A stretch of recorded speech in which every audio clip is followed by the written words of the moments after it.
반갑습니다. 주식탐구생활 전재인입니다. 이 영상을 녹화하는 날짜는 2022년 4월 30일 토요일자고요. 이번 시간에는 가덕도 신공항건설의 예타 면제가 확정되었다는 소식이 전해졌는데요. 화요일장부터 먼저 관련주들의 움직임들이 나타나기 시작했죠. 오늘은 향후 대응 전략에 대해서 생각해보는 시간을 갖도록 하겠습니다. 먼저 시황을 좀 살펴보면 금주의 글로벌 증시가 다같이 또 변동성이 확대되는 그런 모습을 보였는데, 그 배경 중 하나가 중국의 위안화 가치 급락에 있는데요.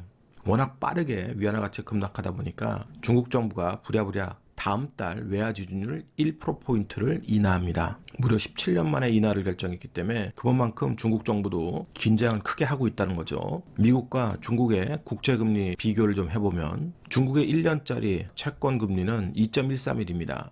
미국은 2.084인데 스프레드가 굉장히 좁혀져 있죠. 최근 계속해서 스프레드가 좁혀지는 모습을 보였고요. 2년물은 아예 역전이 됐습니다. 미국은 2.730, 중국이 2.324. 위안화 가치도 급락하는데 채권 금리마저 미국이 높다면 중국에 투자할 이유가 없잖아요.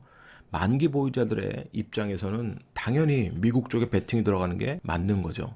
그래서 그런 심리가 작용하면서 위안화 가치는 더욱더 빠르게 급락하는 모습을 보였습니다. 지금 위안화 환율의 흐름이 거의 미친 수준입니다. 이게 뭐 세력주도 아니고 위안화 환율이 급등하니까 반대로 위안화 가치는 급락하는 것을 보시면 됩니다. 중국 정부가 외화 지준율 인하를 결정했음에도 불구하고 이 급등이 멈추지 않고 있어요.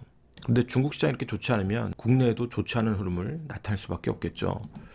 자, 일단은 상해 지수의 흐름이 급락 이후에 일단 반등을 했고요. 자, 홍콩 항생지수 같은 경우도 지난번 저점을 확인하려고 했다가 중국 정부가 지준율 인하도 내놨고 빅테크 기업들에 대한 규제도 완화할 수 있다, 이런 점을 시사하다 보니까 금요일장에서는 4%대 급반등이 나왔습니다. 하지만 위안화 환율이 안정화되지 않으면 다 기술적 반등에 머물 가능성이 더 높다고 보여져요. 우리 원달러 환율 같은 경우도 1270원 찍고 지금 조정이 좀 나왔습니다. 하지만 달러 강세가 유지되고 있기 때문에 지금의 환율 추이는 계속 유지가 되거나 더 확장될 수 있다는 것을 우리가 염두에 둬야 될 거예요. 더군다나 오늘 새벽 마감한 미국 증시에서 나스닥 지수가 무려 4.17% 폭락을 했습니다. 2차 투매 자리를 다시 한번 또 확인하면서 깨버렸어요.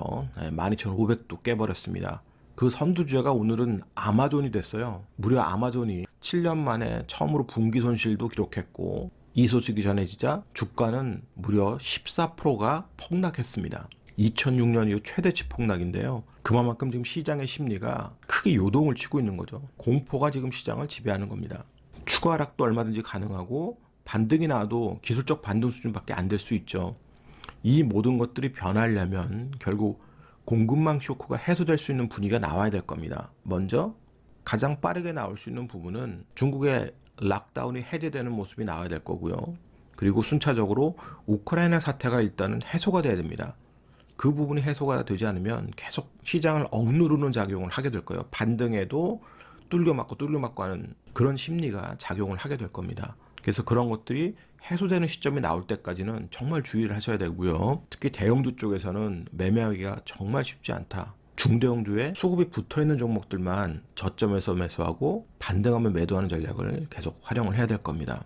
그것도 상당히 타이트하게 좀 매매를 하셔야 될 거예요. 그래서 지금은 개인 세력들의 수급이 그나마 순환하고 있는 테마주에 관심을 갖고 테마주 매매가 되시는 분들만 매매를 하셔야 될 거고, 테마주 매매가 되지 않는 분들은 지금 오히려 공부하는 차원에서 테마주들의 흐름이 어떻게 진행이 되는지를 이번 기회에 공부해 보시는 것도 좋을 것 같습니다. 그러면 오늘 주제인 가덕도 신공항에 대해서 살펴보죠.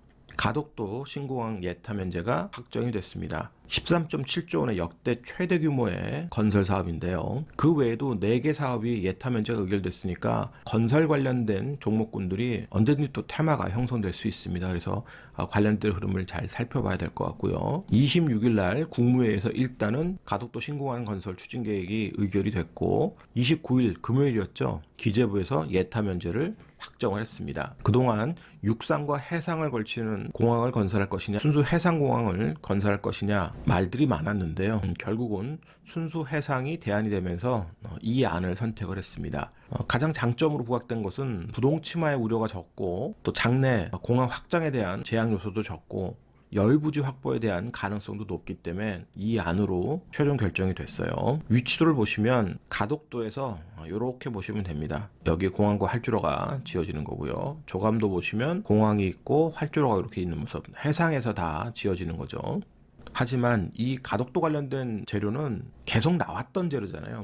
묵은 재료인데 이제 마지막 확정이 됐기 때문에 마지막 불꽃을 태울 수 있습니다. 그래서 마지막 불꽃을 태운다는 관점에서 될 수 있으면 지방선거 이전에 세력들도 뭔가 시세를 확정할 가능성이 높아요. 그래서 중장기 관점에서 보는 게 아니라 짧은 테마의 관점에서 보셔야 된다는 소리입니다. 그래도 혹시 모르니까 이런 점들은 우리가 살펴봐야 되겠죠. 세력들이 의외로 테마를 조금 더 연장해서 간다 그러면 영화금속 같은 경우는 2002년 8월에 1345원짜리 전환사채 물량이 700만 주 이상 있습니다. 주의하셔야 되겠죠. 만약에 테마가 오래 끈다 그러면 위나이텍 같은 경우는 4,000원짜리 170만 주 이상의 전환사채 물량이 있기 때문에 이런 것들을 참고해서 그럴 가능성은 적지만 만약에 가덕도 관련 테마가 연장이 된다 그러면 저 기간에는 이 종목들은 주의가 필요한 거예요. 그러면 관련주들의 차트 흐름을 살펴보겠습니다. 먼저 한국종합기술의 차트 흐름을 보시죠.